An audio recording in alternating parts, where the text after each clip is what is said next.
This is my submission for lab number 2 to create a web server and access it from my local machine.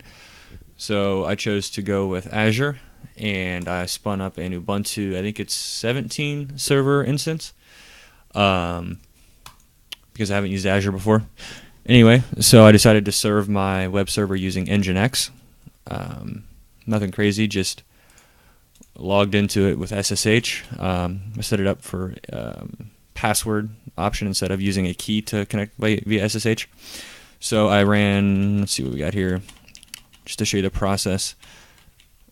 So I ran a git update to update my repos, so when I went and installed Nginx, it was going to give me a recent version.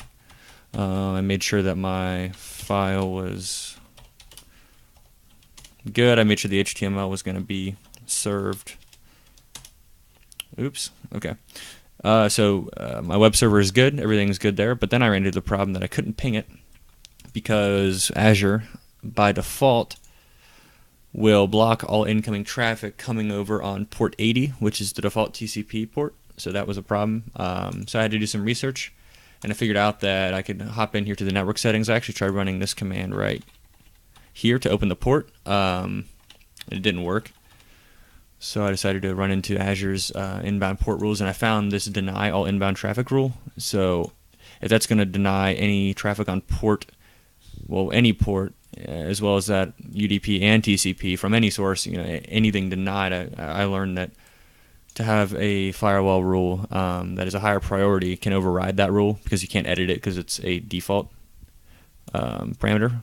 Default firewall rule. So I created this port to fix the problem. It allows any traffic coming in on any port externally. So now I'm able to ping the public IP of my web server. As well as that, I can browse to the public IP of that, and I'm now served an Nginx page. Just to prove that, I will edit the, let's see here, if we, one moment. If we do a nano on this file and change it to test, and then we run into back here, hit it with an F5 test. There we go. So connectivity to a web server from an external IP, my local computer, works, and that is my submission for assignment number 2. Thank you.